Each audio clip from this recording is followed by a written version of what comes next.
यस्ते स्वयं स्वभावाभिर्भावे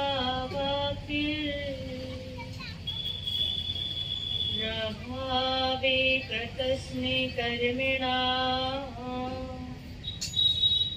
तस्मै संज्ञानिरूपाय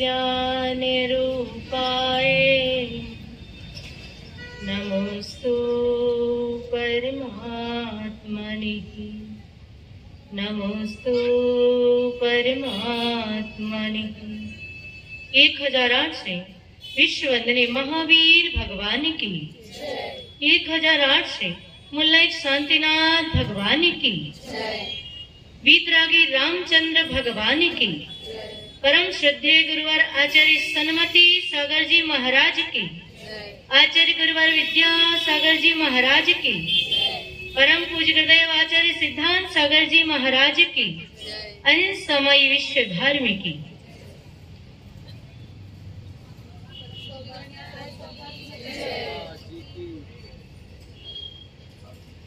धर्म स्नेह भव्यात्माओं, जिन महान आचार्य की विनयांजलि सभा को हम यहाँ पर कर रहे हैं, कहते हैं हर दिशाएं दिनकर को जन्म नहीं देती, हर दिशाएं दिनकर को जन्म नहीं देती, हर रात पूनम के चांद को जन्म नहीं देती, हर रात पूनम के चांद को जन्म नहीं देती। अरे होती है जगत में माताएं अनेक, अरे होती है जगत में माताएं अनेक, पर हर माता आचार्य विद्यासागर जैसे संत को जन्म नहीं देती, हर माता आचार्य विद्यासागर जैसे संत को जन्म नहीं देती।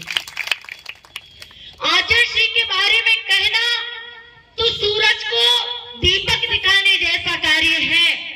ऐसे महान वो संत थे जिनके लिए कहा जाता है कि जिनकी चर्या में दिखता है, जिनकी चर्या में दिखता है मूलाचार का सुवर्चन, सामायिक में प्रतिक्षण प्रतिपल समय सार का है चिंतन, सामायिक में प्रतिक्षण प्रतिपल समय सार का है चिंतन, और दसों दिशाओं में चमक रहा है गुरुवर तुम्हारा यश कन्नन।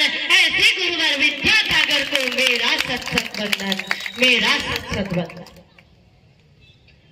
आचार्य भगवान विद्यासागर जी महाराज ऐसे महान विभूति थे, ऐसे महान संत थे। अभी सब लोग उनके बारे में बता रहे थे, और बताना क्या, उनके बारे में कौन नहीं जानता है जो उनके बारे में बताया जा सके। उनकी चर्या ही ऐसी थी, उनका व्यक्तित्व ही ऐसा था कि उन्हें कभी बताने की आवश्यकता नहीं पड़ी, किसी को बोलने की आवश्यकता नहीं पड़ी, बल्कि उनकी चर्या, उनके चारित्र को देख करके लोग अपने आप ही प्रभावित हो जाया करते थे। ये आज का पुण्य नहीं है उनका, ये आज की तपस्या नहीं है उनकी, ये तपस्या जब आचार्य भगवान विद्यासागर जी महाराज सम्मेद शिखर जी में दीक्षा लेने के पूर्व पहुंचे, आचार्य विमल सागर महाराज के दर्शन किए, और जब आचार्य विमल सागर महाराज के उन्होंने दर्शन किए तो उन्होंने कहा कि आप 6 भाव से मुनि बनते आ रहे हैं, और ये भाव आपका 7वां भाव है, ये भाव आपका 7वां भाव है। और मुझे लगता है कि यदि ये कलयुग था, ये पंचम काल था, यदि 14 काल होता तो इसी भाव से उन्हें निर्वाण होता, इसी भाव से उन्हें मोक्ष होता। लेकिन ये कलयुग है। मुझे लगता है कि ऐसी तपस्या, ऐसी साधना, ऐसी निष्प्रहता, ऐसी तेजस्विता, ऐसी ऊर्जा उनके अंदर थी कि यदि ये कलयुग नहीं होता तो सच में वो इसी भाव से मोक्ष जाते। लेकिन कहते हैं कि एक जीव आसन्न भाव होता है जो उसी भाव से मोक्ष जाता है, एक जीव वो होता है जो निकट भाव होता है, जो 8-9 भाव में नियम से मोक्ष जाता है, एक दूराति दूर भाव होता है जो कभी न कभी मोक्ष जाता है, और एक दूराति दूर भाव होता है जो कभी भक्त होने पर मोक्ष नहीं जाता है। तो मैं कहती हूँ कि आचार्य श्री आसन्न भव्य तो नहीं, निकट भव्य थे, इसलिए वो इस भाव में देव पर्याय को प्राप्त हुए और देव पर्याय से या मनुष्य पर्याय में जन्म लेकर के नवे भाव में निर्वाण को प्राप्त करें।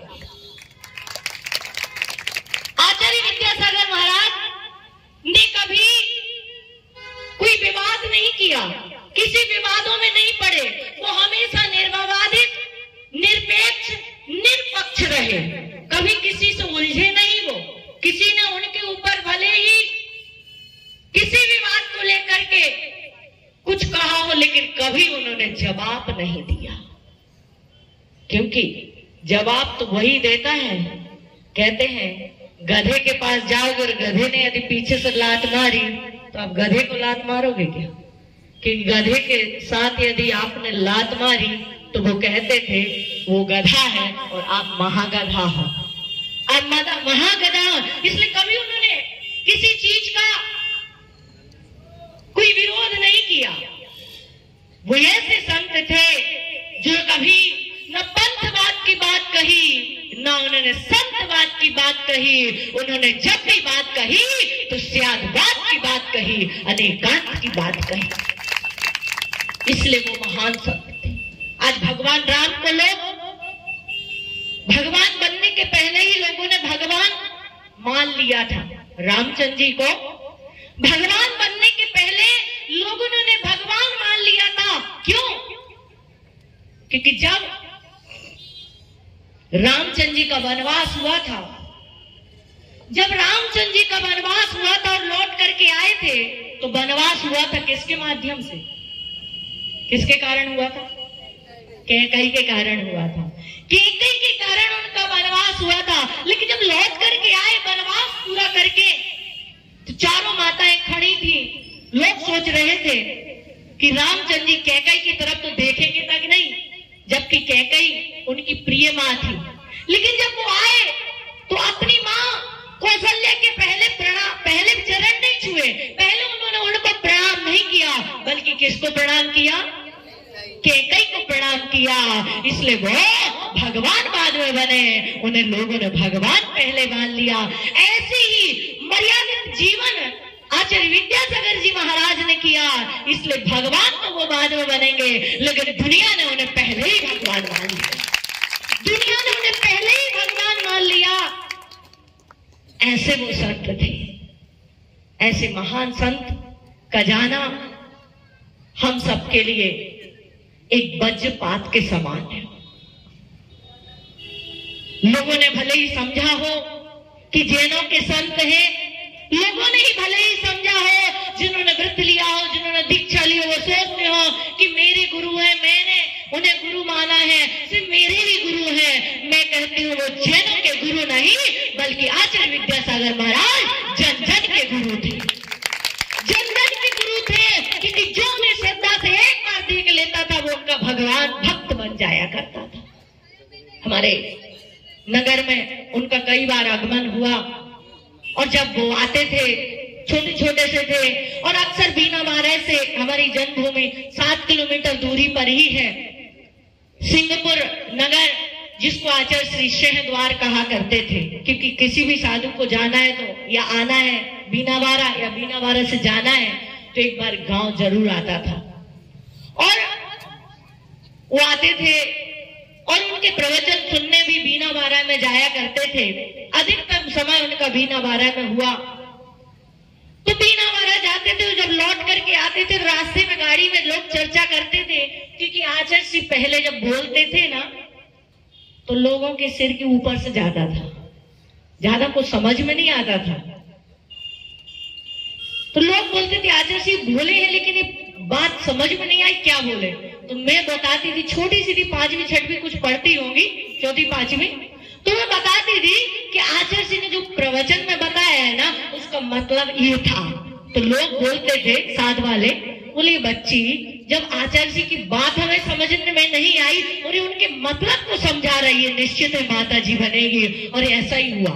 भले ही हमने दीक्षा आचार्य सिद्धार्थ सागर महाराज से ली हो, लेकिन गुरु तो हमारे सबसे पहले गुरु तो हमारे आचार्य विद्यासागर महाराज ही हैं, जिन्होंने हमको संस्कार कर दिए, जिनको हमने पहले देखा था कि मुनि क्या होते हैं, साधु क्या होते हैं, तो सबसे पहले हमने उनको ही देखा था। ऐसे आचार्य विद्यासागर जी महाराज, जिनके लिए जो किसी पहचान के मोहताज नहीं, सब लोगों ने बताया कि उन्होंने क्या क्या कार्य किए। सच बताऊं तो मैं आपसे इतना ही कहूंगी कि आज आचार्य विद्यासागर जी महाराज हमारे बीच में नहीं है, लेकिन भले ही आचार्य विद्यासागर हमारे बीच में ना हो, लेकिन उन्होंने इतने सारे जो रूप दिए हैं, इतने सारे जो विद्यालय है, चाहे गौशालय है, चाहे क्या बोलते हैं चरखा, हथकरघा हो, शिल्प कला हो, इतने सारी कलाएं, इतने सारे लोगों को जो जागृत किया है। मैं आप लोगों से कहते हैं कि आचार्य विद्यासागर तो अब लौट करके नहीं आएंगे, लेकिन हम सबको आचार्य विद्यासागर बनना होगा, उनके आचरण, उनके चारित्र को अपने जीवन में उतारना होगा। तो निश्चित है हमें महसूस होगा कि आचार्य विद्यासागर महाराज आज भी हमारे बीच में है। आप मंदिर जाते हैं, आपको लगता है कि भगवान मंदिर में नहीं है? लगता है क्या? लगता है। किसी को नहीं लगता कि शांतिनाथ भगवान यहाँ नहीं है, भले भी मोक्ष में हो, लेकिन हम जब मंदिर में जाते हैं तो हमको आभास होता है कि शांतिनाथ भगवान यही है। जब हम उनको स्मरण करेंगे, उनको याद करेंगे, तो निश्चित है वो हम सबके बीच में होंगे। अभी 24 साल बल्कि 26 साल के बाद जब मैं ब्रह्मचारिणी थी, तब मैंने उनका दर्शन किया था, व्रत लिया था, और कुछ समय बाद ही, 5-6 महीने बाद ही मुझे उनका दर्शन हुआ था 99 में। उसके बाद 2000 में हमारी दीक्षा हुई। 24 साल से बस एक तमन्ना थी कि कम से कम जिन्होंने हमें मार्ग दिखाया है, एक बार हमें उनके दर्शन करना है। और जब हम दुर्ग में थे, तीर्थाराम तक आना है, तो डोंगरगढ़ जाएंगे, दर्शन करेंगे। लेकिन कहते हैं ना कि सबरी ने राम को पुकारा था कि राम आएंगे। तो चंदन वाला ने भगवान महावीर को पुकारा था कि भगवान महावीर आएंगे। और मैंने आचार्य विद्यासागर को पुकारा था कि मुझे उनके दर्शन करना है। तो स्वयं आचार्य श्री दुर्ग आ गए और मुझे उनके दर्शनों का सौभाग्य प्राप्त हुआ। पता चला कि पहले था कि बाहर से ही निकल रहे हैं, फिर पता चला किसी कॉलोनी में आने वाले हैं, और मैं पता चला कि 4:30 बजे उनका प्रवेश है, और 3 बजे मुझे पता चला, 3:10 पे मैंने भगवान के दर्शन आदि करके 2 मिनट का उपदेश देकर के उस जगह से विहार किया। अब विश्वास नहीं करेंगे, 7 किलोमीटर 1 घंटे में हम वहां पर पहुंच गए। ऐसा लगा कि जैसे पता नहीं कौन सी शक्ति आ गई, और दौड़ करके 1.25 घंटे में वहां पर 1 घंटे में वहां पर पहुंचे। और आचार्य श्री का बहुत हजारों की भीड़ थी, दरवाजा बंद था। सब लोग मन में एक आस लगा के बैठे थे कि शायद माता जी पहुंची है तो शायद दरवाजा खुल जाएगा और दर्शन सबको मिल जाएगा। कुछ लोग जा रहे थे, लेकिन जैसे ही देखा माता जी आ गई हैं तो शायद अब दर्शन हो जाएंगे, खाना पीना भूल गए लोग, बस एक इंतजार में थे। और थोड़ी देर बाद कक्ष खुला और हमको बुलाया गया। गुरु भक्ति हो रही थी, गुरु भक्ति में बुलाया, हम लोग पहुंचे, दर्शन किए। बहुत सारे प्रश्न थे मेरे मन में कि आचार्य जी से कुछ उलझने हैं, कुछ सुलझने हैं, उनको सुलझाना है। लेकिन पता नहीं, जैसे आचार्य जी के दर्शन किए ऐसा लगा कि चर्चा का समय नहीं, तो पब्लिक बहुत आवाज कर रही थी। आचार्य जी की आवाज माइक से भी लोगों को सुनाई नहीं दे रही थी। लेकिन जब उनके दर्शन किए तो ऐसा लगा कि मानो हमेशा हमेशा के लिए मेरे सारे प्रश्नों का जवाब उन्होंने सिर्फ अपने एक स्माइल और अपने आशीर्वाद से दे दिया हो। ऐसे आचार्य विद्यासागर जी महाराज। सुबह पुनः उनका दर्शन हुआ और उनने बड़ी प्रसन्नता के साथ पूरा सिर घुमाते हुए, मुस्कुराते हुए आशीर्वाद दिया। बस मेरे चेहरे पर तो वही स्माइल, वही मुस्कुराहट उनकी आज तक हमारे चित्रपटल पर झलकती है। जो जब सुना कि आचार्य श्री का जाना तो सबको ही है, हमको भी जाना है, लेकिन ऐसा नहीं सोचा था कि इतनी बड़ी